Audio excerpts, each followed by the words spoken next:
Thank you.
Morning, Chris. Hey Kevin, good morning. Morning, Taylor.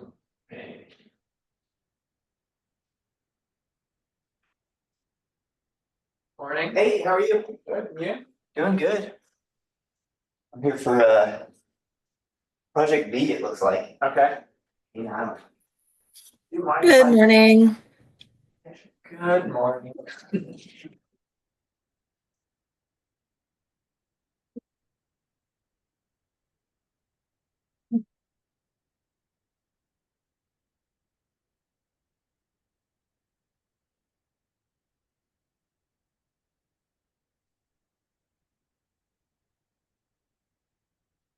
You've got 533 Robert Smalls, they pulled up the gym.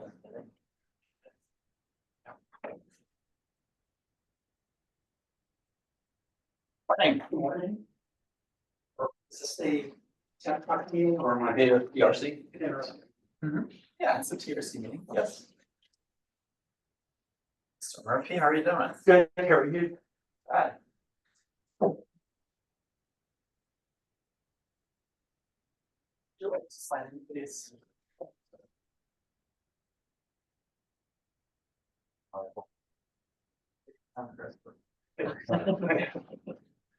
Actually, I didn't know that. I didn't know. Get that like, oh, it's been a while, you know, so I'm sure.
Yeah, so, yeah, I will have to, I want something to one under father.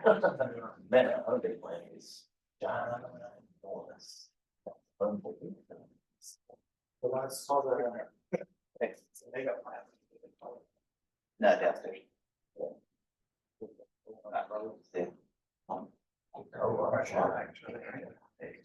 That's only a lot. Yeah, it's doing. Yeah, no, it's like, okay, actually, if you look through that, about the center section, you can see that, there's cars up there. I'm assuming they're on like a conveyor belt. I want to, how are y'all? I want to. Hey, Brunson, would you like to sign for this? Oh, yeah, sorry.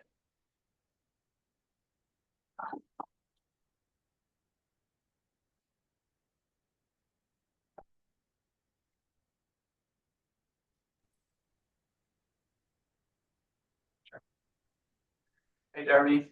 Hey, good morning. Good morning.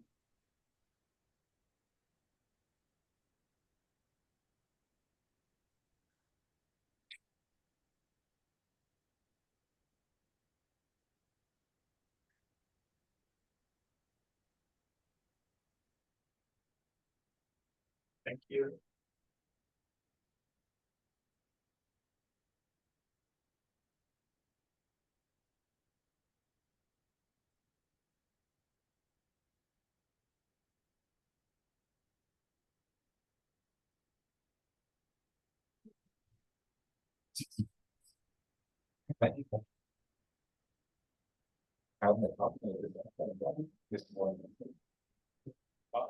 Oh, did it like last thing? So Sorry, what's this all about?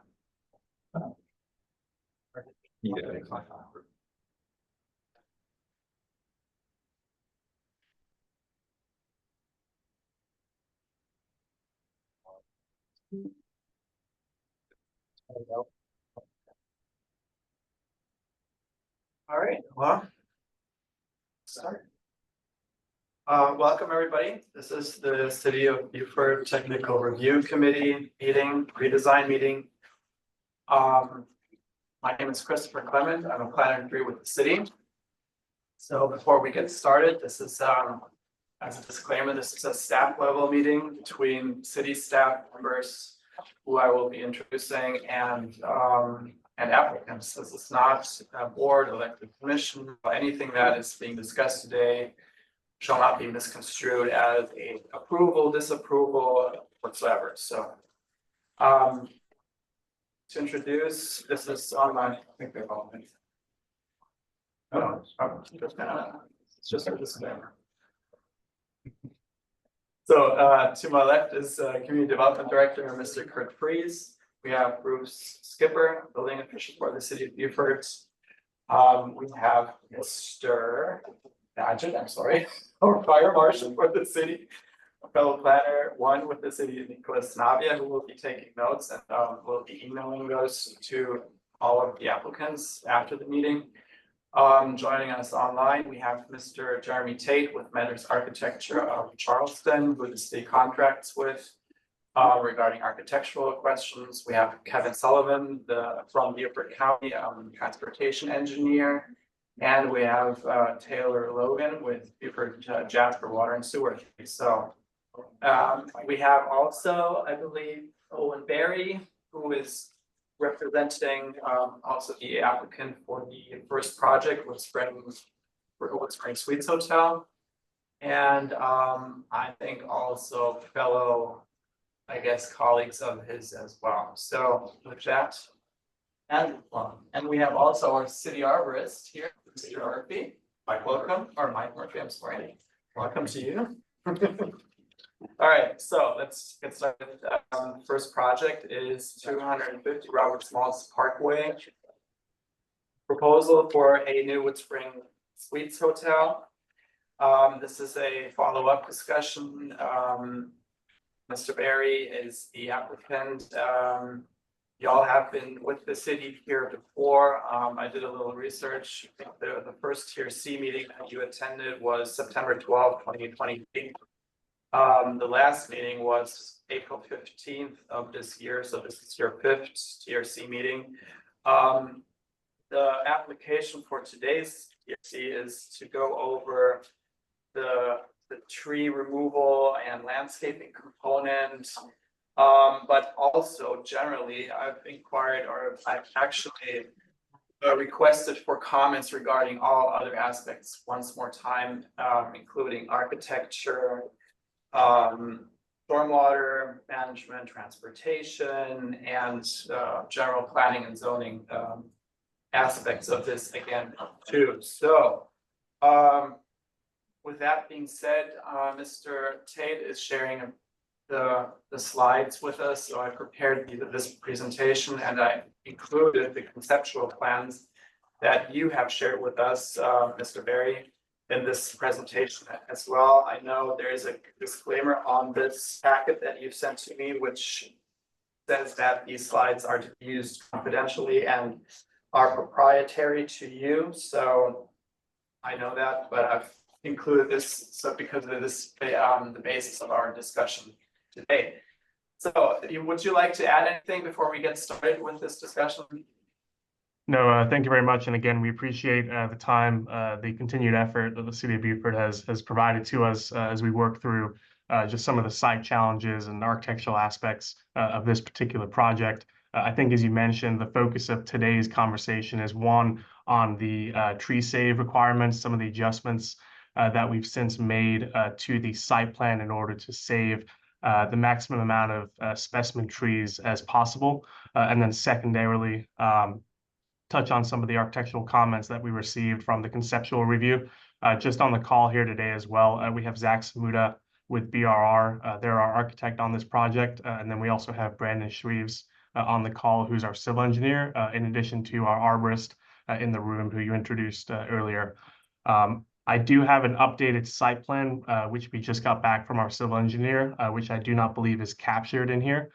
So I could share my screen if that's okay when we talk through some of the site planning components. Sure. Yes. Yep. And while you're getting that pulled up, Michael, if you don't mind, you can come sit at the table so we can kind of discuss all Actually, had a bit of view. Oh, so if you don't mind, Mr. Bear, so looking at your site plan now, I will just briefly go over our staff comments once more time. Just to touch on, you know, the comments that were submitted to me internally, and then we kind of can start that discussion. What we usually do is we will go around the table, so every staff member has the possibility again to give you specific input, and then we'll just take it from there, okay? Does that sound okay? Yeah, perfect. And sorry, just really quick, just for context, I was going to just quickly flip through 3 pages here, just to level set. Yeah. So this plan on the screen was our previous submittal that we submitted for the preliminary site plan review. You can see all the trees that we were planning previously to remove. In response to that preliminary set, staff at the city were kind enough to mark up that plan with what they thought was achievable from a site redesign standpoint, requesting that we revise the site plan where possible in order to save some of the trees highlighted in yellow. That's when we engaged Michael at the table to assist us in an on-site review and to complete an arborist report and tree risk assessment to understand current conditions of the trees out there, canopy sizes, all of that. And then as a result of his review and in working with our civil engineer, we have since revised the site plan as shown here. Looks like a big improvement. Yeah, no, I mean, you know, obviously helpful with the feedback that your team provided, along with coordination between the arborist and our civil engineer. We believe that we have been able to accommodate the majority of the requested tree save comments, but there are 2 trees, which you'll see here, the 50-inch live oak and the 48-inch live oak that we do not believe that we can save, but the remainder we have been able to save. Okay. Very good, thank you. And we will be getting into that shortly too, again, okay? We have our arborist with us at the table here, Mr. Murphy, so, right, if we probably will be addressing some of those tree issues, but Yeah. so before we get started, just to go back to the architectural guidelines, if you don't mind. Yeah. So, Mr. Tate with Metters and also Maria Short, his colleague, I just want to briefly touch again on what's submitted to me. So the proposed elevation of the hotel facing Old Jericho Road, right, which is basically on the right-hand side of your hotel, does not appear to meet the 40% fenestration requirements as set forth in section 464C1. That was a comment of theirs. Then the painted CMU for the trash enclosure is not allowed. We usually would like to see any CMU masonry units be covered with stucco instead. Then they are supportive of the other materials, but they recommend keeping the drift of mist lap siding to just the ground floor. The cementitious siding in this color is mostly present on only the ground floor, but this language changes at the corner towers where the drift of mist siding continues to upper floors. So they recommend changing the siding in the upper floors of the towers to the gray clouds color and keeping with the material language on the other building facades. And we can go over that once I'm finished here, but the applicant notes that per section 464F1, all buildings shall have a clearly discernible base, body, and cap with masonry soldier courses or other horizontal expression lines separating each element. So also, if we look at section 464B2, and I'm sure Mr. Tate will go into that too, the facades that are visible from the streets, so generally speaking, facades that are visible from streets, parks, squares, waterways, and so forth, any significant visible faces shall not include expanses of blank walls of 20 linear feet or greater. So the tower on the right elevation facing Old Jericho seems to have a blank stretch of wall below that is longer than those 20 feet as stated. So staff recommends adding a window somewhere in the facade on each floor. This will also aid in reaching the 15% fenestration minimum requirement. And that's also part of the section 464 building design standards for windows and fenestration and support specific to the RMX district. Then also the recommended colors in Beaufort within that section are traditional historic colors, so earth tones like greens, tans, light browns, terracotta, and so forth. Trademark colors are considered signage and will be counted as such unless they are consistent with the color palette previously described. So this architectural staff is looking especially at the kiwi, that green color, which does not, it kind of seems to be a corporate color and not in keeping with the more traditional color palette that the city would like to see. So therefore, staff recommends selecting a more muted green in order to be in compliance with that section as I just referred to. Maybe if we want to address architectural, maybe Jeremy, if you would like to, at this point, expand on your comments. Sure. And we have a few more that I'll email over to y'all, and they can be emailed to the applicant as well. They're just kind of further comments on what was supplied. So, you know, if we look at just, for example, this on the screen, and the more we examine the architecture, there's a couple things that kind of stand out to us. Certainly giving the ground floor the appearance that it is the base is really important to meet the intent of the code. And certainly that can happen with lap siding that you're proposing and color. It may also help if you stick with lap siding to actually put more of a skirt board at the bottom where it actually touches the ground to help, you know, contain that base that exists around the building.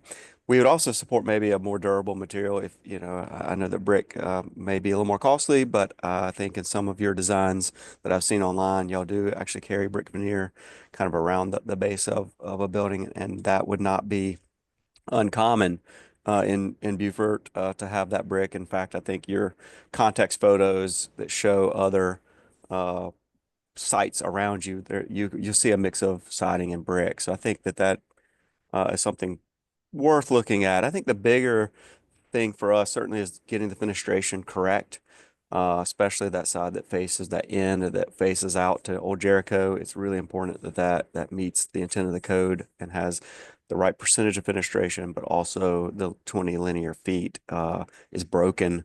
We don't have blank walls.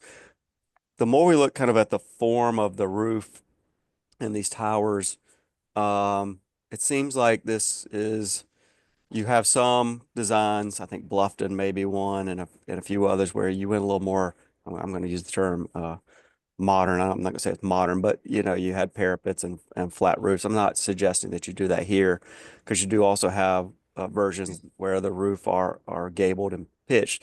But it seems a little odd to mix these towers with a modern sloping roof and brackets with this kind of hipped end. And I didn't know if the goal is certainly to have more of a pitched roof on here, bring these towers under a gable end and make the roof appeal more uniform rather than two volumes that really are awkwardly intersecting each other.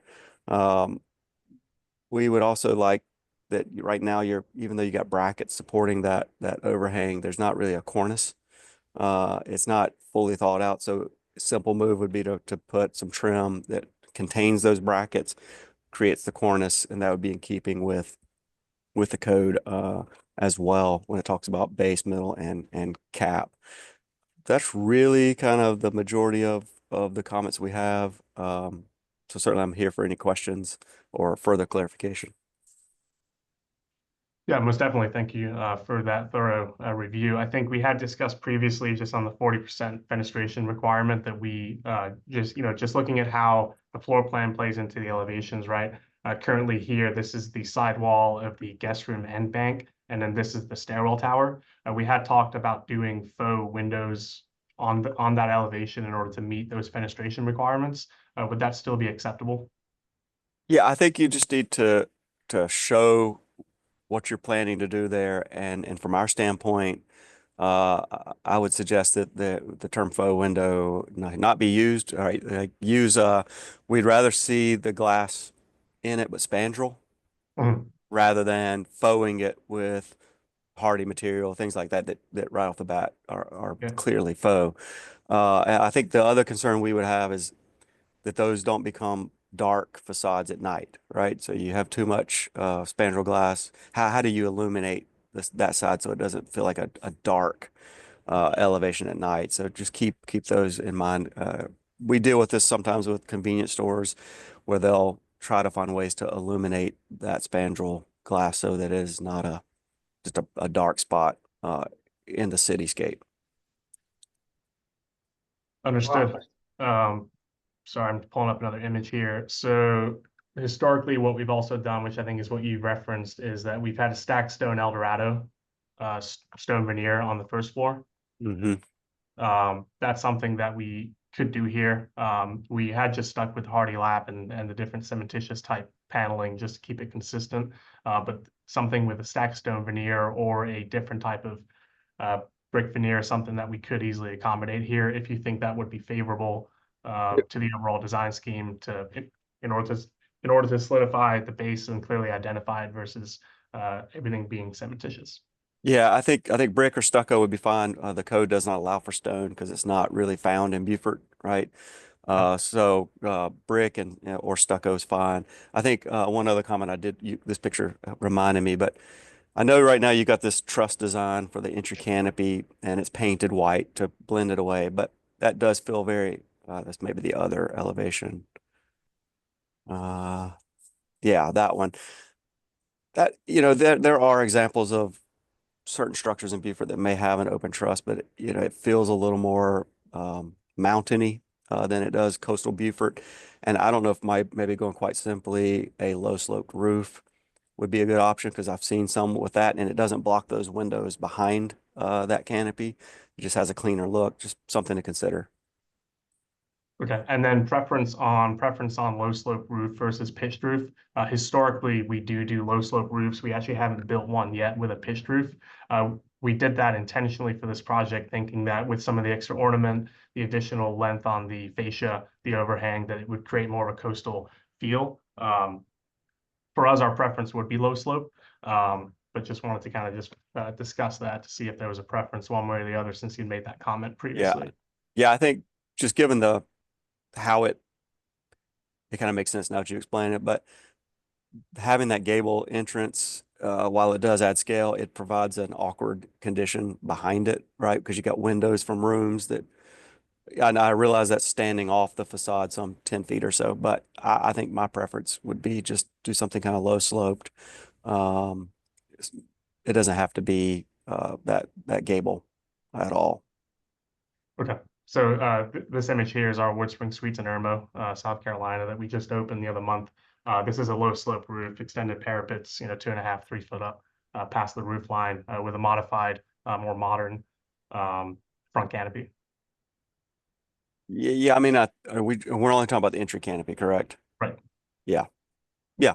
I think for Well, entry, both. Well, sorry, both actually. I mean, so historically, our main roof is a low slope roof with extended parapet yeah. walls versus the pitched 512 or whatever slope roof it is. Yeah. I do like the pitched roof on the main body of the house because or not house of the structure, because it does help give some shadow lines and some Mhm. delineation and helps with scale. I know that it gets higher because it's pitching, but you really visually don't see that when you're standing. You have to be kind of far back to see the upper part of that roof. So I do think having that cornice is critical, whether that cornice is containing a pitched roof or is part of your parapet wall. Again, I don't want to go deviate too far from one direction or the other. I think it's just more so these towers look a little odd given the fact of those brackets and the roof right now. So it's kind of picking a direction and then going with that direction. Okay, understood. And then, sorry, on the dumpster enclosure, the painted split face masonry block is not allowed, so that would need to be stucco. It would need to be stucco, or it could be brick, or it could be some other material that's allowed under 4.6.4.A.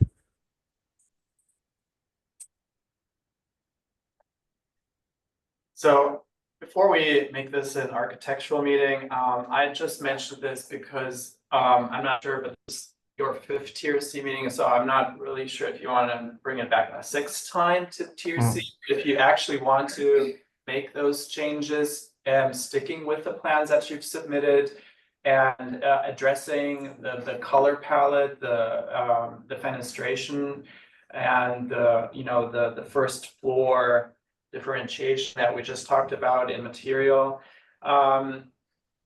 So, I'm not sure how you want to go with this, but I know that the focus of our discussion today was the tree removal and tree mitigation landscaping component of it. But at the same time, I think we should probably start to finish with all other components of this project, including, the architectural review, the stormwater, transportation, and so forth. So that's why I kind of, I went with the comments. I think you should probably start incorporating what we have been discussing all along.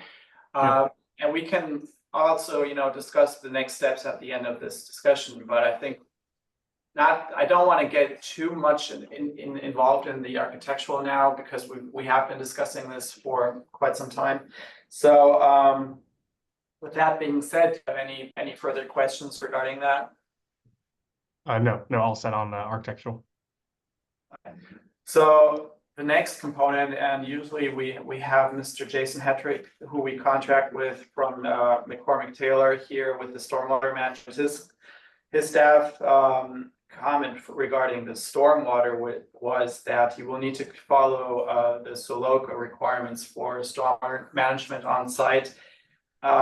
We haven't seen any calculations or anything in regards to how you are going to be managing stormwater on site. I mean, we are assuming, or he's assuming, that you're using the existing stormwater retention pond, right? But if you are, then you will need to also show some numbers, or you would have to include that in a stormwater management report that you will be then submitting together with the final plan set, okay?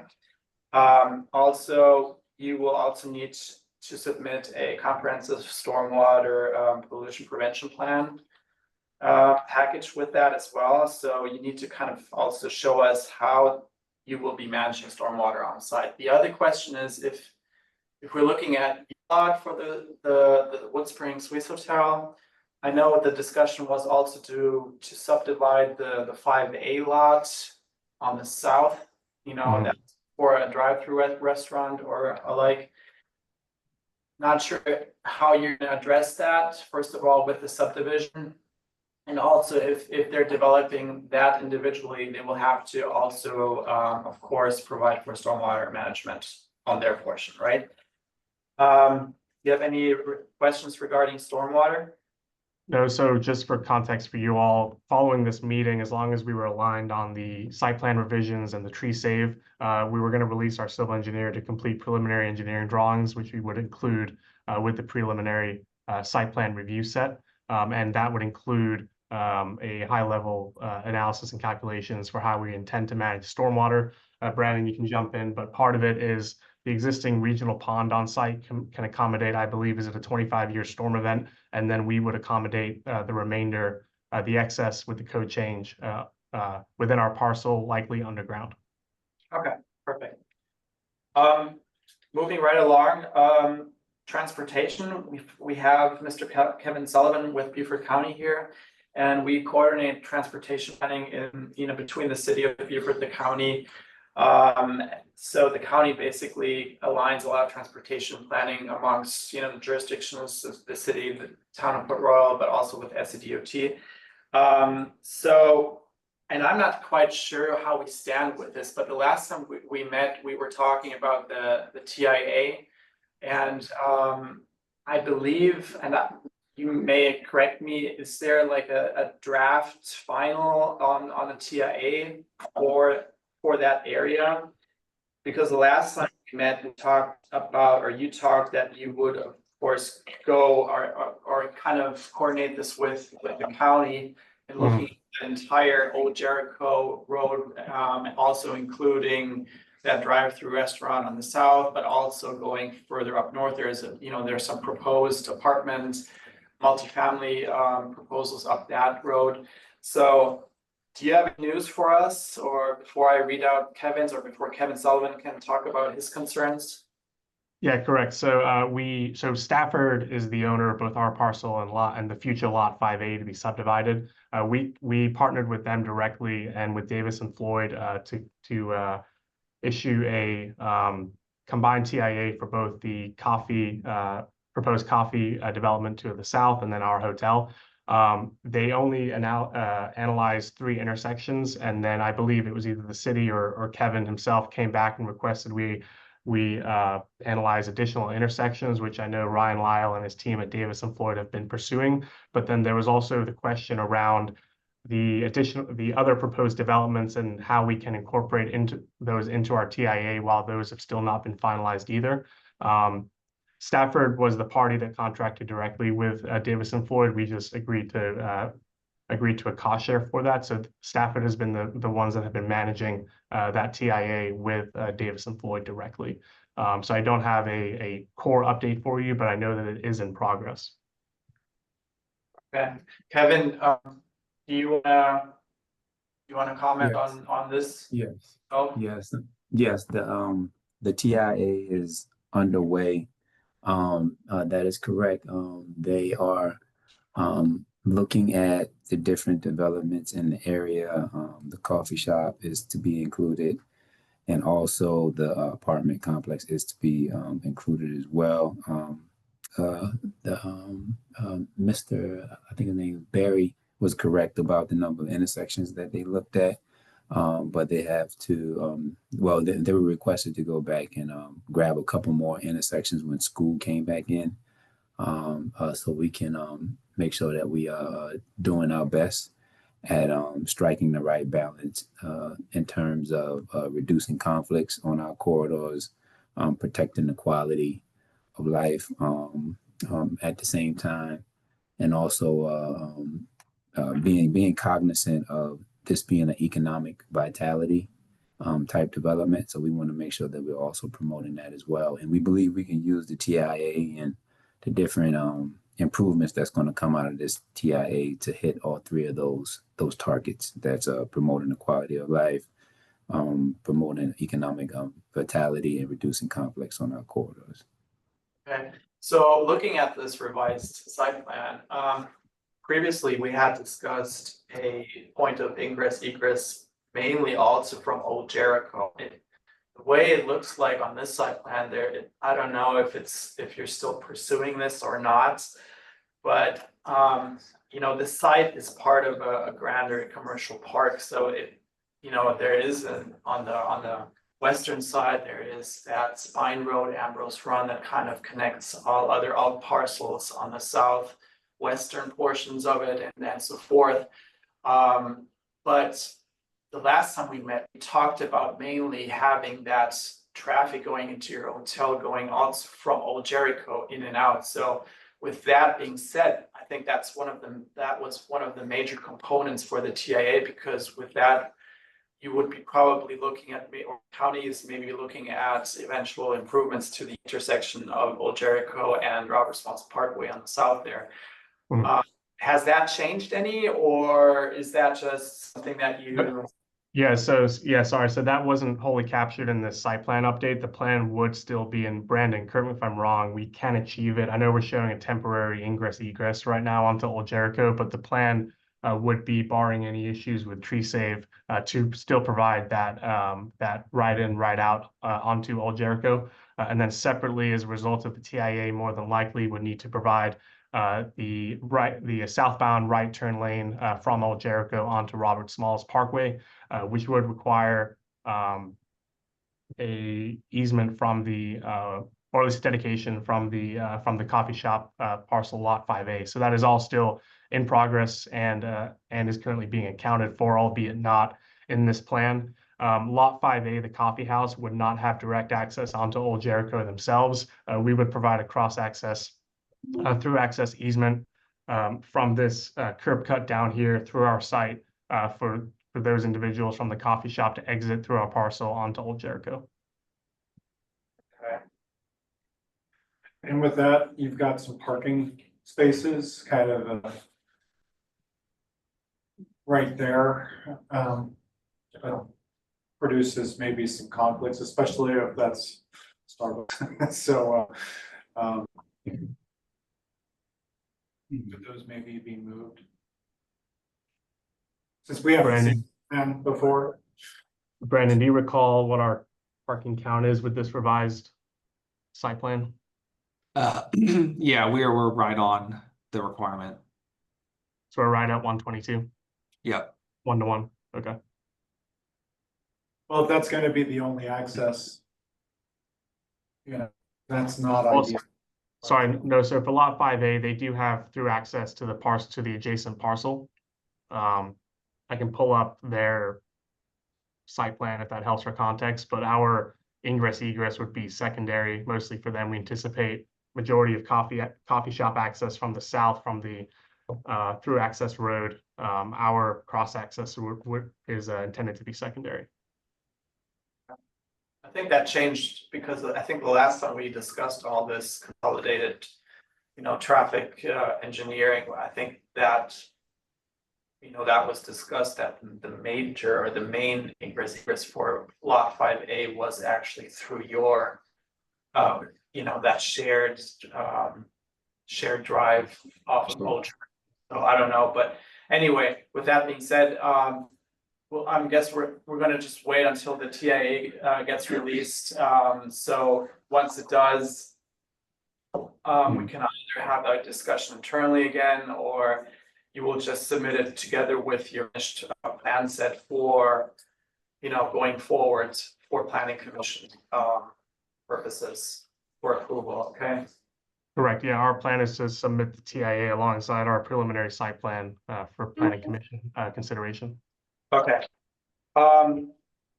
So now coming back to the landscape plan, so thus far you hadn't submitted a landscape plan, so we had those comments regarding the tree mitigation or tree removal. We saw that you had a lot of trees initially for removal, identified for removal, where I and Nick here, we looked at your plan and said, well, maybe you could make some improvements in saving, especially landmark trees. That especially the ground live oaks that we would like to see preserved more and incorporate those better into your design, which you did. So with that, I would like to maybe also have Mr. Murphy, our city arborist, maybe comment on anything that pertains to the tree removal or mitigation. Do you have anything? Oh, yeah. So when we first, this is the first plan that I saw that was marked up by the city where you suggested putting some in islands and having them go around. Right. And we pursued that, but there was concern about how big of an island we would need to save them, and then how much curbing might be necessary under code they couldn't just be left there. So their planning went back after they got the tree assessment and gave us the plan that they have now. It would have been very easy to or a little bit easier if any one of these trees was in poor condition, because then you'd have, okay, this one can go, this one's got to go for all concerned, but they're all in great shape. Health wise, structurally, the two biggest trees, the 50-inch and the 48, all have their structural growth to the southwest and to the southwest. So the 50-inch tree, there's almost no growth to the north or to the northeast. Everything's coming the other way. So even though it's the biggest tree, Those are the two trees actually on this side plan still. there's a crack, yeah, right or there. right, And I guess. so the 50-inch is close to that corner right there. And it's a giant Y-shaped tree that has the one part of its structural crown only has one live limb on it, and the other is dead, and that kind of goes to the northwest. And then the healthy part of the tree is just huge, but it's a very low growing canopy, and it just kind of comes out of the ground and juts to the southwest. There's no high canopy limb. So short of cutting the hotel in half, or just taking a third of that that northwest end off, there would be no way to save that 50-inch tree. And then the 48, it has the same, it has all of this canopy coming towards the hotel, and that could be saved if parking spaces could be afforded to go away, and a big enough island could be put around it. But the fact that they were able to move it and then increase those pork chops on the bottom here, where those other two, the 40 and the 24-inch tree were, they were in the previous plan, they were tied up against the curb line before, and now they have plenty of room to spread out and to grow, and no tree island is necessary. And when you have trees like that, where one whole side is just naturally protected because it's on somebody else's property that's not being developed, there can be a significant amount of root damage and construction on the opposite side. One whole side is just being kept at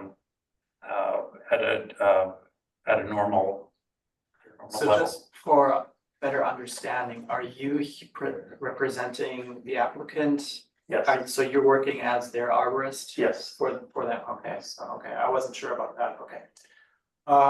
Okay, so you're quite familiar with the site, I assume? Yes. You've walked through that, okay, got you. Okay. Okay. So I guess you will be also submitting a certified arborist report with this as Has well? been submitted. I don't know if Okay. did you I haven't submit it? seen No one anything did yet, it? but, okay. No, correct. No, we have not submitted it. We will submit that with our preliminary site plan application. We just wanted to have this TRC to talk through the revisions to the site plan to Yeah, get city feedback and understand if there's a path forward with this redesign that it would potentially be accepted before we continue with the project. and I think it's a major improvement. I mean, looking at the previous site plan, that's why we kind of like, well, you can work around those trees in order to kind of incorporate them more into the parking lot design. And which you did. So, and if Mr. Murphy says that the 48 and the 50-inch live oak, what did you say? They can't really, or it doesn't make sense saving them in regards to the hotel placement and such? Well, the 50, yes to that question. It would be very difficult to preserve that tree Right. and still build that building.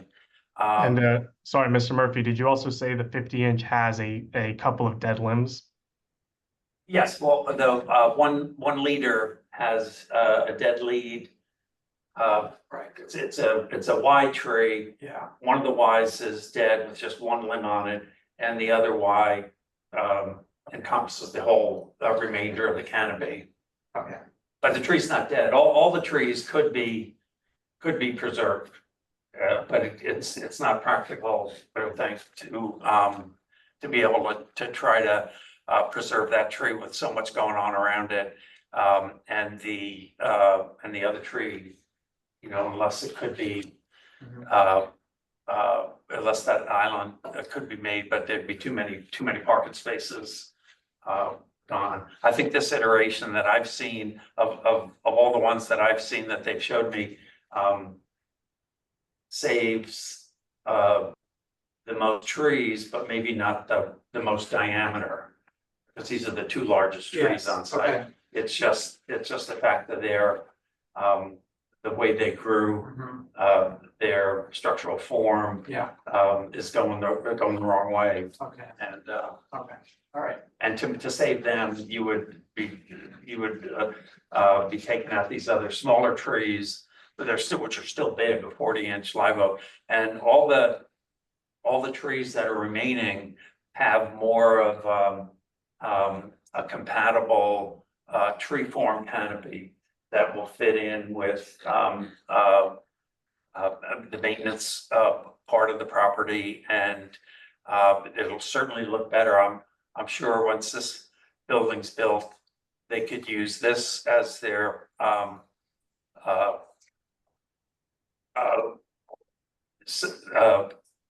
picture site to show everybody. So all those other pictures we saw had no trees, no landscape or anything. Okay. These will be mature trees back in the front.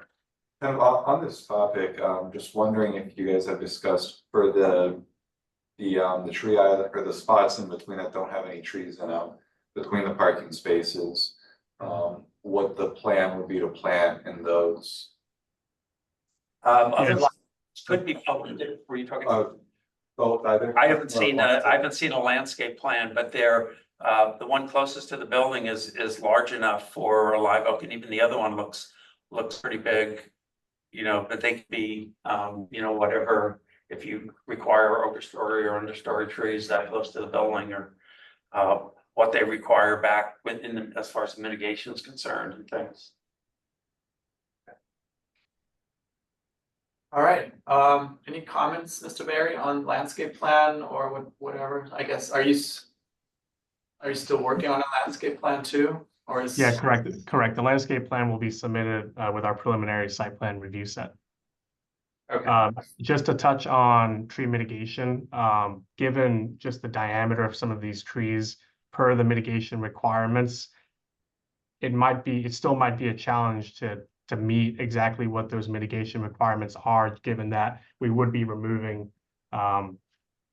98 inches plus of specimen trees. Is there any potential relief for future mitigation? Well, I know that depending on, I don't know if you factored in the amount that you'd be saving, but the percentage or the inches that you save kind of get deducted from the overall that you're taking away. If you're still at a point where you're taking more than what you're preserving, I don't know off the top of my head if we have kind of any specific I guess relief. tree mitigation section, tree removal section. Pardon me? Just change. Right, well, yeah, So yeah. you would pay a That, fee in but- lieu for, but yeah, you're saving a lot, so it might calculate out that when you send in the final plan, you can do calculation for it. There might be some, fees that you have to pay, but looks like you're saving a lot, so it might actually even out, to be honest. Okay. Yep, we'll run that calc and then submit that alongside the preliminary site plan review set. Actually, our the chapter that talks about landscaping, tree mitigation, planting and so forth is. We have revised that chapter, and it's actually coming to city council tonight for second reading. So if they approve it, that means that that set of regulation is going to be affected after tonight. So, yeah. It's been delayed like. Just to let you know, but So, yeah. Are those more restrictive than the current code? yeah, I mean, that's how government works, right? It never gets less restrictive. So, Are a draft form of those available in public record at the moment? yeah, they're at the city council meeting, but really what effect? you've been in for a long time, so I think we'll be, you've submitted before the Got it. regulations, so I mean, I think we would be hard pressed to force you to meet the new regulation, Okay, understood. so we won't. Just tell you. Okay, So, okay. especially considering all the changes. I mean, and as we said before, in RMX, I'm not sure, are you following? It's kind of a split zoned lot. It's T5C/RMX. We've been discussing the RMX section when it comes to the building design guidelines and everything like that. So looking at what you would have to provide on broadleaf to overstory trees, you would have to provide one broadleaf overstory tree per 6,000 square feet of your lot in RMX. So if you can, if you're saving more of those trees, of course, you wouldn't have to provide more of those overstory trees. So it's going in favor for you. The more you preserve now in your plan, the less you will have to actually plant in the back end, right? So yeah. So with that, moving right along, before I open this forum, and I think we've got some other, I don't know, minor comments. There's no lighting plan. I think you may be aware of that. That needs to be submitted to the TIA, as we said before. Do you have a served letter from Buford Jasper Water and Sewer? Have you been yes. at a huddle meeting with them? Because there were discussions on also the capacity of a pump station that's going in, kind of going along with that. Has that been addressed and kind of talked about in the meantime? Correct, yeah, so we do have an updated will serve letter for both the hotel and the coffee shop from Buford Jasper that Ryan Lyle with Davis and Floyd facilitated on our behalf.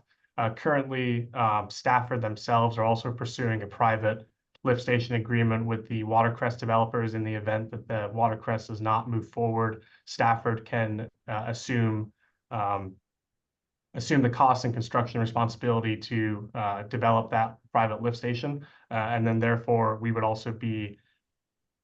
would buy credits directly from Stafford or vice versa in the event that the public lift station and the capital improvement project does not provide sufficient capacity, depending on when we submit for a final site plan. Okay, because it was supposed to be started like right now. The capital improvement plan for the lift station enhancement. Yeah, correct. That was our understanding as well. But it's still a timing. Thing, right? Yeah, and we have Taylor Logan with Buford Jasper Water and Sewer. I believe still online. Maybe Taylor, do you want to talk about any of what was just discussed or any other further comments? Do you have anything on your end? Hi, good morning. I don't have any further comments. It sounds like you guys are up to speed on everything that's happening in this area as far as our capital improvements go, and kind of the relationship possibilities with the new regional pump station that's been proposed. So sounds like you guys are on track. Thanks. Good, thank you. Thank you. All right. With that, I'd like to open this forum. So, Mr. Batch, do you have anything? Nothing new. I mean, Nothing I've given all my comments in the last meetings and they're still applicable. Okay. Mr. Barry, are there any questions regarding fire safety, fire regulations or anything? No, not at this time. Okay.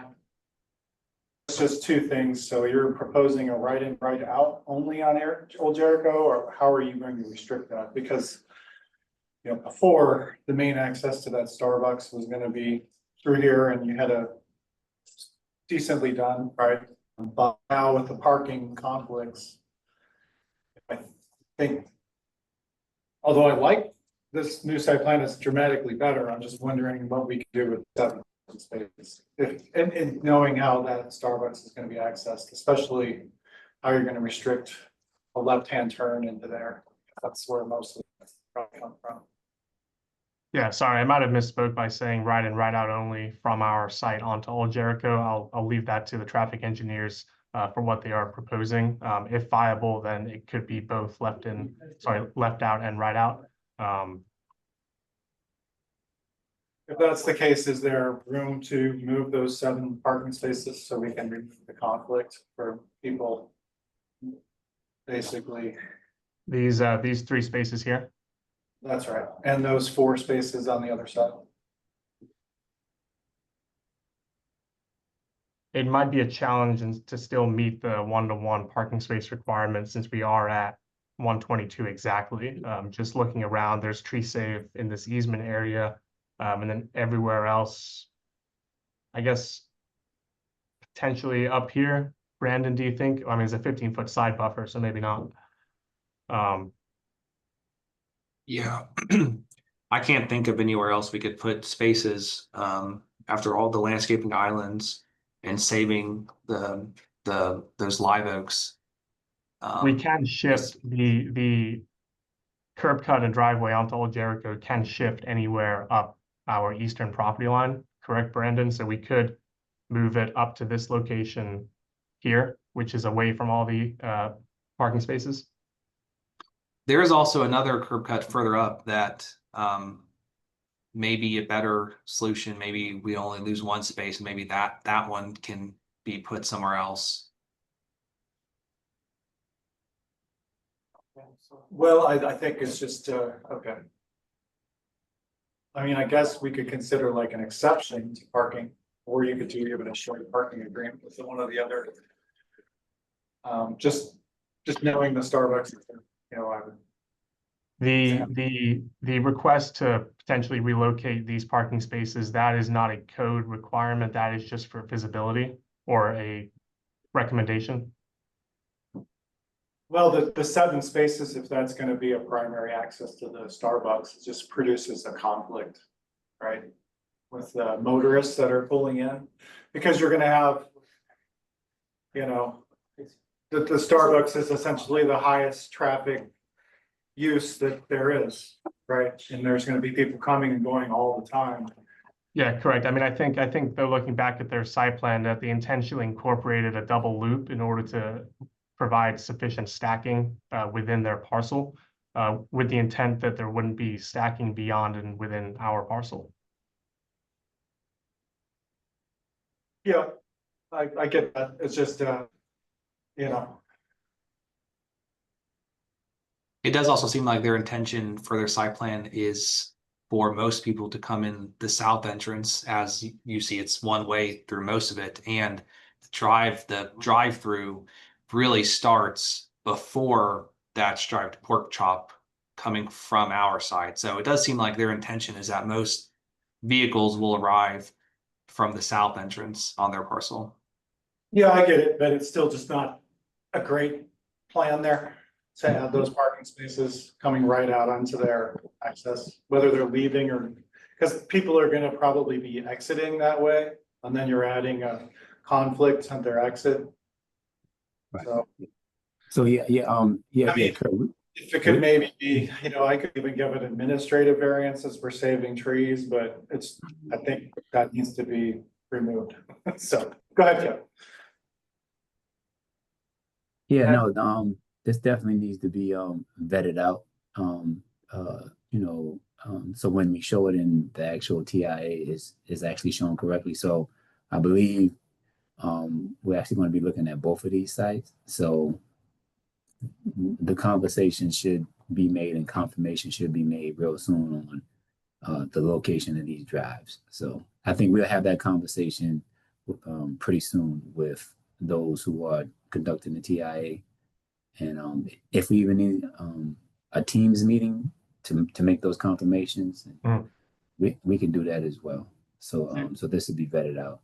Yeah, I'll Kevin, I just think that would be great. pass it on. If you end up needing, you know, I'm sure you could give a few parking spaces somewhere on that side, but with this layout, but if you need to lose some of them, I think an administrative variance I would be okay with accepting, right? Because of the tree save. I just don't think those parking spaces work there at all. I'm just passing. That's going to be a strong recommendation. Right. TIA says that or not, it's just not I mean, if it was like an Arby's, like they have over there, maybe no one is, there's no one gonna go in there. I'm just joking with you. But a Right. Starbucks, that is like the highest traffic generator you could put there, and Yeah. a lot of people are gonna be using that. So Right. Understood. Yep. Well, I literally love the island that you've done there. I was just curious if there's an ability to kind of just run the small sidewalk along the, yeah, right there without affecting the trees. yeah, I think Brandon, we can maybe save 3 or 4 of those spaces, potentially all 7 might be a challenge. But we'll take a look at it, and then we'll set a meeting with Kevin and Ryan Yes, Lyle and the Davis and Floyd team to review Please. prior to our submittal. Yeah, sounds good.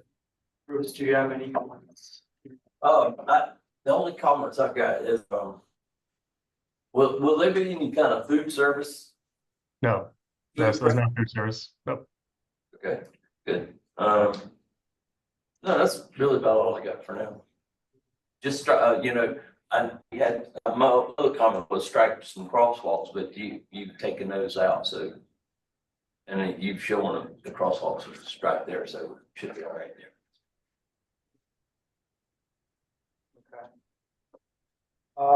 Okay, I think at this time, we don't have any further comments. Do you have any questions, any outstanding questions, Mr. Barry? Our plan is following this meeting, address the comments made today and made previously, and then prepare and submit our preliminary site plan for planning commission consideration. One question I had, not really a question, just want to make sure that that everyone is good with this, is the 60-foot maximum setback we show on here, and we do the corner of the building does slightly go over it, but I just want to make sure that that is acceptable. Yeah, it's a very irregular lot, so I don't know how you would develop it any other way. Yeah. I think the answer is yes. Yes, yes. Okay, perfect. Thank you. Okay. Was there anything else from anybody?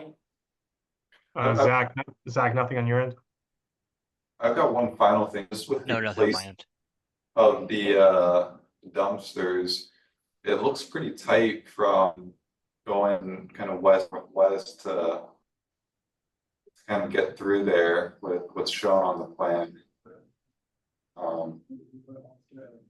Yeah, well, I think there's definitely opportunity to rotate a little bit more, really depending on where solid waste, how they want orientated. I think we can rotate it in there so they can better access it. And I think just for context, the extension here is the concrete pad. It's not a continuation of the dumpster enclosure into the drive aisle. So the dumpster enclosure would terminate here. So there would be unrestricted access for vehicular travel. Sounds good. So I guess once we get results from the TIA and I guess, I don't know, Kevin, either you or whoever is in lead of the TIA will maybe schedule another internal meeting with everybody involved to Yes. maybe discuss the outcomes of that Absolutely. and also looking at that point of egress off of Old Jericho, if just if something should there. So I guess Yeah. if you want to schedule that, I don't know who's the lead here, but yeah.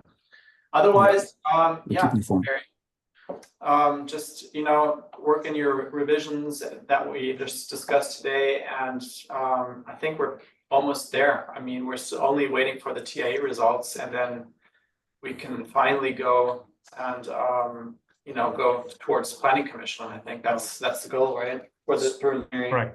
Correct. Yep. And again, we appreciate your time, everyone else's time in this. We know it's been a long road, but we're excited to get to this point and proceed towards planning commission here in the near future. So.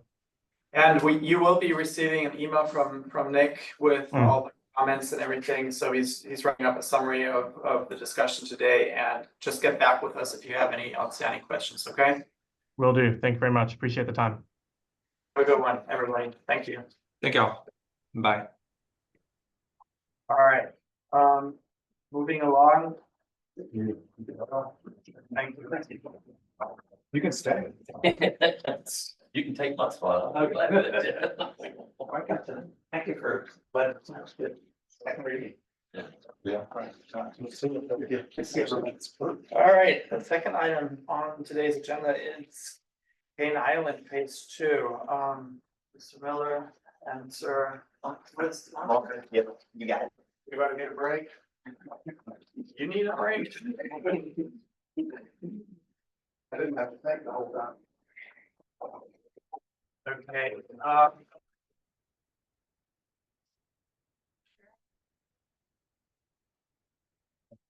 he was sharing. Should be able to just share yours and it'll On chair. override them.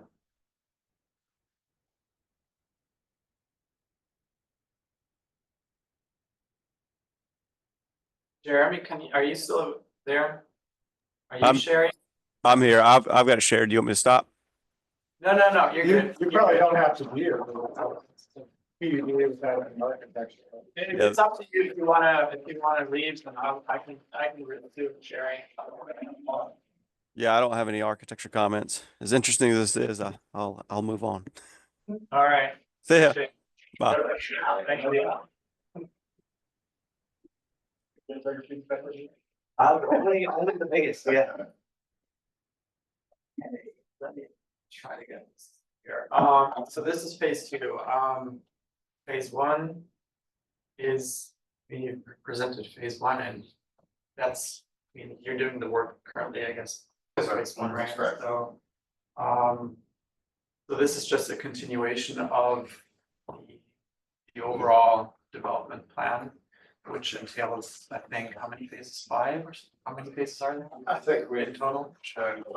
we're probably gonna drag that out, but having internal conversations now, I don't want to go through the phasing side of it. Okay. So what you're presenting today is phase 2, and this is basically only for the putting down the roads and the infrastructure, I assume. Okay, the grading, sanitary, sewer, potable, water lines, storm drainage, infrastructure, and so forth. So looking at the plan, just pull it up for everybody. So this Upper Cane Island is the geographical name of your location. This is the floodplains map. I'm pretty sure you're aware of it. Shaded X. This is I pulled up the overall water master plan just to give an impression of what we're talking about, right? So this was phase 1 here, and I think it stopped right here. Is that correct? So we're talking it's coming down here and then continues over this way. Is that it? Right, so it comes down Is that the, cul-de-sac is part of it? these two here, right? So this would be essentially a single lane roadway, one coming southbound, a single lane roadway coming northbound, so the road would split here. Then we'd have a essentially a 2-lane roadway, 1 lane each direction, coming all the way out, connecting into Island Causeway, and then this road as well, for the lots on the peninsula here. We also are, and I don't think it's on this plan here, but as a part of phase 2, there are some additional lots over here that we'll be including too. So that'll just be another part of the phase as well, once we, kind of finish and wrapping up plans, and we'll, finish calculations, all that kind of stuff, so. Okay. So you're just like preliminary. Yeah, essentially, yeah, I mean, we understand you guys haven't To get a seen, review. yeah, we, Making sure going on stuff, and then we'll submit and do all our homework. And on the comments from there. Or with our usual plan. Okay, so I don't have any comments, Kurt, do you? You wanna? Well, yeah, sure. So essentially, you're going to do like a. You're just gonna build the road. So you're gonna show the road, you're gonna build the road, connecting road on that. Build those big lots on the cul-de-sac. and have the road connection, so you're looping the roads back to Islands Causeway is the purpose of this, and build the infrastructure for the future phase, is that right? But you're not gonna be building pads or anything like that there, right? Except for the peninsula. It puts us over the fire second egress point, which we got a letter, I think is 30, whatever the number is. So we need the second egress point, and then roads and utilities. So you're looping the water all the way around. Yeah, there, so- and you're just getting the second pump station. Water will be looped in, there'll be a second pump station, and we actually had a huddle meeting with Beaver Jasper last week about this, so they're familiar. I don't know if Taylor's still on, but, we met with Matt Michaels and Sam Dodd over there just to kind of talk about the plan, but essentially looping water back in, installing gravity sewer. There'll be gravity sewer stub outs and water stub outs down future roadways, so, you know, Makes a lot of sense. day one, it'll look like it's kind of going to nothing. Ultimately, it'll be tied into to other future interior roadways in there. Like I said, pump station in phase 2 as well. That will be, we're still finishing our calcs for that, but right now we plan on essentially just dropping it into gravity and sending it to our phase 1 pump station and repumping it in rather than doing another manifold on the main out at Island Causeway. I think that's, at least in my discussions with Beaver Jasper, that's their preferred route for it as well. So you had a huddle meeting, I assume, with them. Yeah, that was last Wednesday. So yeah, like I said, they're the project and they've kind of, as a part of phase 1, we submitted master calculations for the whole of it too, so it's really building off of that. As far as our second entrance, we have coordinated with DOT on that. We have an approved access management plan, so that second entrance, the location of it is approved, but obviously we'll apply for our encroachment permits from DOT. Our traffic study for the overall development has been divided up into phases. Kevin, this is kind of, FYI for you. That study does outline mitigation that is needed as a part of the project. So one of those is the signal at US 21 and. Yeah, we've both been reading that, and one, it needs a lot of updating, I think, from the state, because it says the county is the end agency, and also just refers to you, so it does affect the other developers. Yeah, so I guess. Basically have all of them. And I guess if we can just talk about that now, like just to kind of clear the air on that, so. First off, we are not associated with Lower King at all, obviously. The traffic study that for us that the DOT has approved does take into account Lower Cane Island, but as Cane Island development is concerned, we can only control what we can control. So DOT has put triggers as to when improvements are made based on our development itself. I can't speak for Lower Cane, but I would anticipate DOT would put separate triggers for them.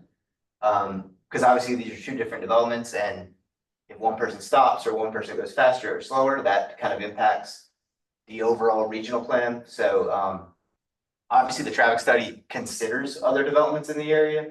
But as far as we're concerned, we have our specific triggers for this development, and that's kind of, obviously what we can control. Sure, I think that's the way it reads, and Kevin is probably gonna speak on this, because but, it's all to your development, not to theirs, and, it also, needs to be updated, because it's, it's still the county's and agency, and.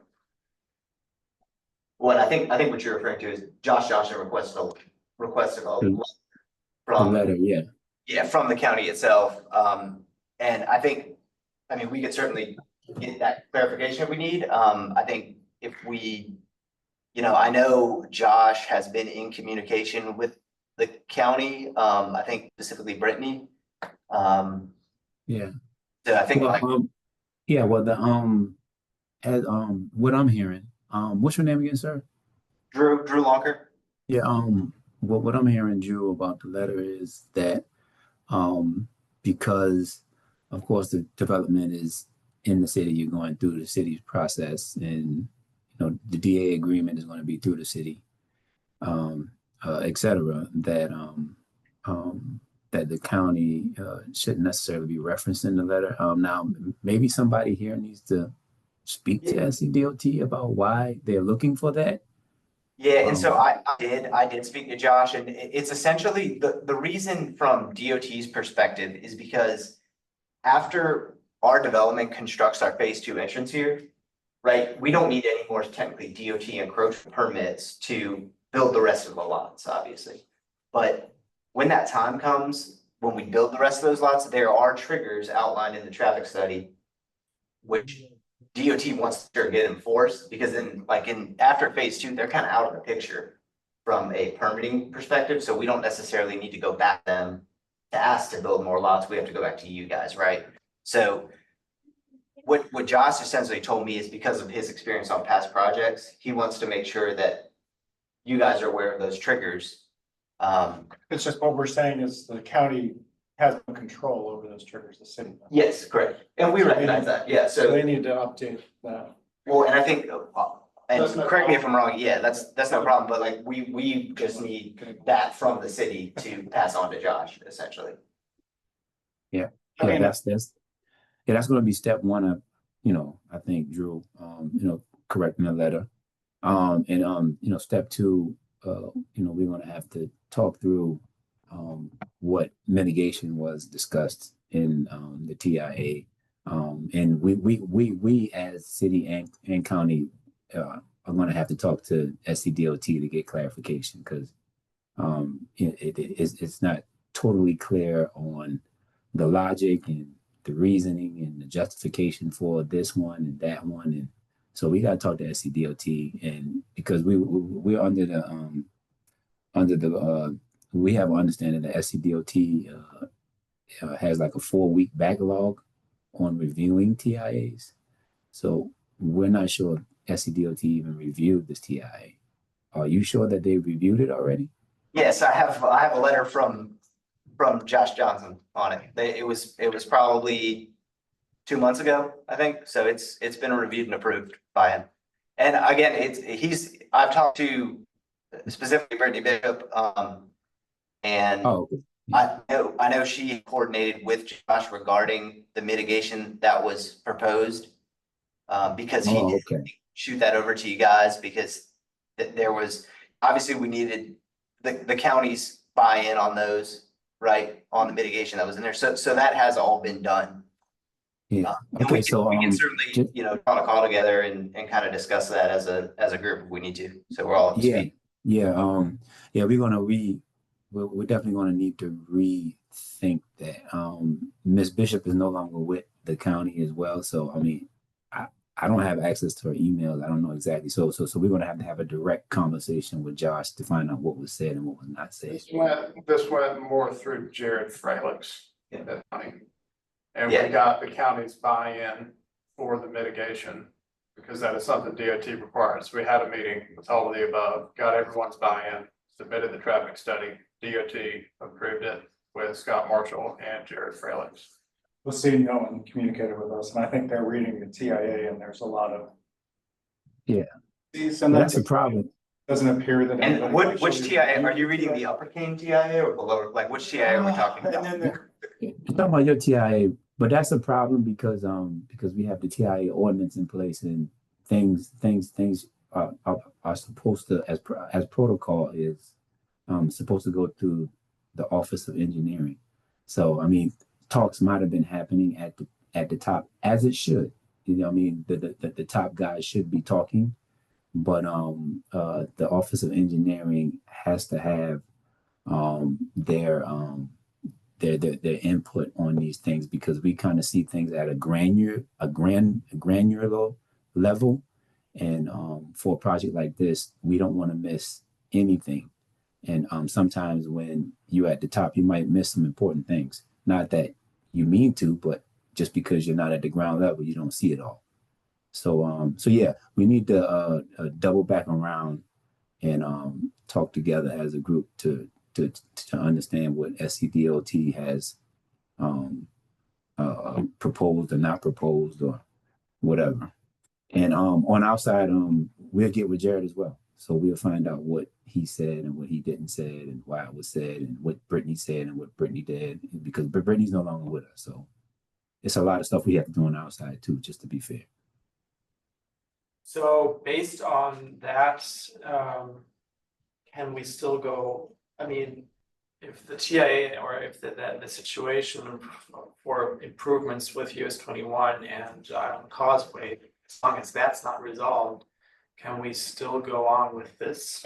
I think we gotta get that resolved before we approve the second phase. Yeah, and I don't think, I mean, I think it's just coordinating. yeah, I guess I'm a little kind of surprised by this, to be honest with you guys, because We haven't Gone. heard any, We see, haven't the heard it. problem is we haven't really heard anything. You have because, completely cut us out from all of this. I- And I so mean- Kevin, yeah, you've gone to the top and that's fine. But now we're reviewing it and I think we're like, hey, you know, what's going on? And the letter is confusing. I think we're just trying to catch up. Does that make sense? Because we have to put our stamp on this. and it does, and I not. And then Lower Kane's given us the same letter, which you have, which doesn't seem to affect them at all. But they got issued the same letter, which is bizarre. It doesn't make sense. You would assume that the two developments would go in together with either, you know, the county and especially SCDOT. And I guess. I mean, and that's what we did with the other request that we were discussing earlier, you know, with Robert Smalls Parkway, with the hotel, we know that there are other proposals coming online in the vicinity. It would make sense to have a consolidated traffic impact assessment or analysis for that, right? I mean, I'm talking about lower, upper and lower. Yeah, and so we just, again, so we're clear, like the two TIAs where we each have. They're two separate developments, right? Obviously, they're on the same road. Understand that. But you're engineering for both. Yeah, and that's correct, yes. Okay. Well, not, and I just I want mean, to say, honestly, yeah, not me personally, but yeah, yes. You're basically, yeah. And our traffic study takes into account the Lower King development within the study itself. So that's included as background traffic in the study. When we went and applied for our phase 1 encroachment permit, DOT required as a part of that traffic study with all of their parameters and everything, and that traffic study needed to be approved. So whatever Lower Kane has done associated with their encroachment permitting or anything, I can't necessarily speak for that. I don't know what their timing is or anything. But as far as our Upper Kane Island development, so when we applied for that DOT encroachment permit, they needed a study from us regarding our specific development. And that was done with Lower Kane as background traffic in there. And I believe, we can certainly reissue it, that was distributed, that study was distributed to the county. I believe it was distributed to the city as well. I can have you resend that. It sounds like maybe we all just need to get on the same page and get together on it. I mean. Well, I mean, I think so. we just have to get on the same page, you know, again, I'm not blaming you, but you know, you're putting stuff through the state that we haven't seen or reviewed. Does that make sense? And you've already made the agreement before it even comes here. And so we're just we're basically catching up. So would you agree with that, Kevin, that's kind of. Absolutely. We're looking exactly. You have a lot of questions. Exactly. What was, you know, but again, it's the state process and the state, right? Yeah, It's where, of course, yeah. but you know, the city and the county, you know, we have to kind of make sure that this makes sense. And again, Lower Kane has really got nothing right now, what I can see, right, from the state. And this is just a side note, Drew, just a side note. So, in regards to the proposed light, the cost of that will be split between Lower and Upper Kane. I mean, I know you're saying you guys are not associated, you know, with each other, but as far as the mitigation, are you saying that you guys will split the cost hypothetically for that because you both will be impacting the road, or is that all on Lower? We have absolutely no association or obligations or anything with them. We have our own trigger points, and if we hit our trigger point and they haven't hit theirs, they're not gonna pay for anything. We're gonna do it. Okay, so that's what I thought. We happen to hit them at the same time, if we wanna split it, that's okay, but I can't stress enough. We don't have anything to do with them, they haven't even bought the land. Right. So I mean, They don't I have just wanted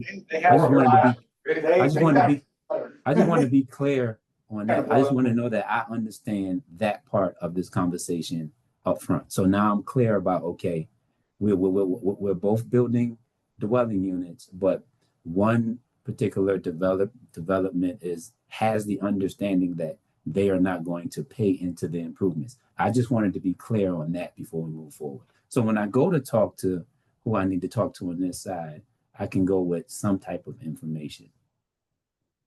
If they hit their trigger points and they want to put the light in, then they would pay for it. We haven't got. Okay. We haven't got, they submitted your letter. Oh, Stole the letter. They stole your letter. well, That's part of the problem. It doesn't affect you, but according to us, it would be a lot cheaper if you got shared the cost. well, and I think I'll let you kind of speak to that, but it's like, you know, if our trigger points are hit, and just Kevin, just like to be open in this room, what Josh told us is we cannot apply for a permit to put in the signal until 40 COs are Okay. achieved on Upper Cane Island. And then by, I think it was 63 COs, the signal must be under construction. So, and I guess, you know, if we hit 40 and no one else is there, the signal's got in, and There's no way to come to an agreement based on a proposed development. No, that's clear. That's clear. That's clear. That's clear. It goes in this background traffic and it's accounted, and then the solution, which is what the study provides, is that full build out for both. The intersection is improved from its current status. yeah, so, because obviously we can't, I mean, and Kevin, I think you said this, we can look at just our development in a silo. We have to include the other developments, so Lower Cane is included in our study, but for Upper Cane, trigger points are identified for Upper Cane, and that's kind of, you know, what we've come to accept, essentially. And that's clear. That's clear, Drew. You know, that's very clear. And I don't want to beat a dead horse or anything like that. But, you know, when we look at the TIAs, we got to look at the specifics and the details. So, you know, it's things in the TIA that we have questions about that actually affect the trigger points. So they may be saying 60, but it might be 22 because stuff in the traffic report is questionable. So those are the things that we need to talk about. So Which Kevin, is different from what you guys are talking about. we were gonna talk about, would you like to set up, and Brian, a meeting with Drew, and I guess I'll be there too, like it could be a Teams, it could be a regular, but it sounds like you have the contact with the state, you know, they don't even know who I am, I don't think they won't. Yeah, yeah. Respond to the I just city. need his address. If I can get his email address, you know, we can get it. Like the mayor to call someone, you know, that's the only way I'm gonna get like any. Kevin, I can, So. Kevin, I can shoot you an email just with my contact info after this, if that helps. Okay. Okay. All right. That'll work. Do you want to And then, handle like setting that up, or do you want us to do it, or? I'll set it up. I'll set it up because I need to make sure Kirk is somebody from his office in the room. So I'll set it up with the calendars and all that. Yeah, And Kevin, just getting DOT someone there is probably the biggest challenge. So. Kevin, I'll send you as well, just Josh's approval for our traffic study, and then that same essentially the same approved study that corresponds with it. That's fine. That's fine. And we know everybody in the room knows that Josh has his hands full. So, you know, and they look at TIAs differently from the way we look at TIAs. So I just want to let everybody know that. They have different things that they look for. They have different things, and we have different things that we look for because we at a granular level. He's looking at the actual road. He's looking at Sea Island Parkway. I mean Ladies Island Parkway. So that's what he's looking at. He's looking at, okay, what's going on there? And he's understanding what you guys have provided as far as the trip generation. But we dig a little deeper because we have to, you know, because we have a different set of constituents that we have to worry about. So what are the sticking points here for the county? The state's looking at that intersection up with Sea Island Parkway, Kevin, I don't know. I think he sent it over with some comments, but Yeah, We could if you don't mind sending those back over so we could provide it to them in their notes. Is that our study or is that for the Lower Kane study? that it's for both studies. It's for both studies. But our we- study, have you seen our study? yes. I saw you guys as first, and I saw the trigger points, and I saw the 63 dwelling units as well. But we got a revised study from, I believe it's lower. So lower is included in you guys's. And with their revised study, they're showing some numbers and they're showing some stuff, and it's going to affect you guys. Well, it could affect you guys. It could affect you guys. I'm not saying that it is, but it could. So we have to figure that out. So yeah, it sounds like a meeting, if you can get DOT, it would be the best to clarify all this because, I'm not a traffic engineer. So, but it sounds like they have all the approvals here and the other one doesn't. So. Just looking at the intersection, like where phase 2 comes back out at second ingress egress, I mean, of course, being in the middle, of course, you get all the traffic that you have to deal with from Lower Kane, right? So just looking at the capacity on Islands Causeway, I mean, I'm not a traffic engineer and I'm not, a specialist, but of course, that would raise questions. Do you have the capacity on that section of Island Causeway coming from Lower, going up towards the Island Parkway Turn lanes are and stuff like that, right? Exactly. Yeah, that's all included in it. Okay. Yep. Well, it sounds like maybe it's just a coordination meeting. People have left and there's questions. If you could do that, because I DOT will not, Okay. So. Oh yeah, you're right. You're right. It actually might be best, Drew, because you guys might have a more frequent talking relationship than we do. So maybe you can get the SCDOT on the line quicker than we can. So Yeah, I can reach out to Josh and I'll copy you guys on it. We'll coordinate schedules. I mean, I don't mind doing that. That's fine. okay, good. Yeah. Okay. Well, you guys will all be receiving Nick's summary of today's meeting, so you can take that as your base and just respond. I'm not sure if I have, but I have your email here, right? So yeah, I'll just include that. And Otherwise, I don't think there's any problems. I said maybe that's not a problem at all. so do we have any other questions or comments? So whatever, we spent a bunch of time on this one. Just, Yeah, I don't think we're even gonna pave it. I think it's gonna be more structural. What are those buildings back there? Rental cottage, hangout spot thing. It's gonna be one parcel. We might condo off. We're not really sure right now. We're gonna see what it turns into, but we know that through here, we had to move a lot of things around. Are we talking about this here? Yeah, that's what he's talking about. Yeah. Well, I'm just gonna say whatever the adopted code is at the time of permit, that's the ones y'all Play got. by the rules, right? Are you talking about for like access and power flow and everything? Remember we had the Yeah. hammerhead. Yeah, I mean, we'll have our, 20-foot roads, or 20-foot pier with total, right? We do have so I think we brought, this was, gosh, probably a year and a half ago at this point, the single lane roadway. We have a 14-foot road, 14-foot clear width, and then we also talked about if needed, you want extra space, we could do some kind of reinforced turf section there. Have that roll curves.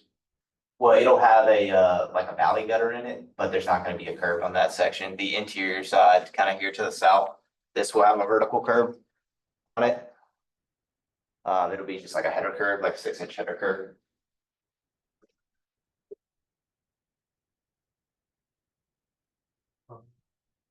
No, obviously there would be no parking on that road because there's nothing there, right? That's what these are. These are little. Yeah, we've given dedicated on-street parking, but it would be outside of the roadway itself. It'll have its own little parking stall. Is that open space? Yeah, it'll be like a, Like common? common It's one of area. the old ditch lines from the farm. There's a bunch of pretty trees in there, so we just turned it into a park. Yeah. Bruce, did you have anything? I'll wait for a moment. far enough along for me. Taylor, Logan, did you have any other outstanding comments that we didn't address before regarding water sewer? Nope, I do not. Okay. You guys are, it sounds like you guys are on the right track. Hey, Drew, how's it going? Hey, Taylor, doing good. Hey, All right, thanks, thank you guys. Thanks.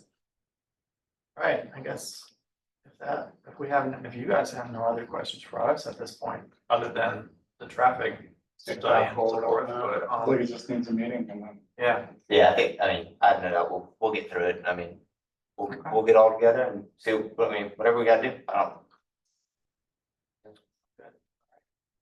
Kevin, are you the person that will schedule this meeting? I think it's between him and. Or between Drew I was and gonna- Kevin? Yeah, Drew. Yeah, Drew set it up. Yep. Alrighty, All right, well, I think you got this resolved, so you can tell Mr. Ballard there that we talked about it in the meeting. We got a solution to have a meeting with DOT. Right, that sounds good. Kevin, could you send me the comments that, I don't think I saw them, for our traffic study that you had? Okay. All right.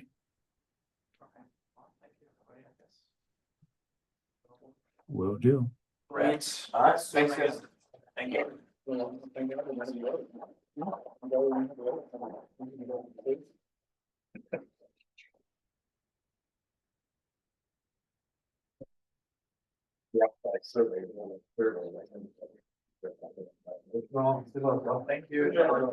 Good luck trying to get that developed.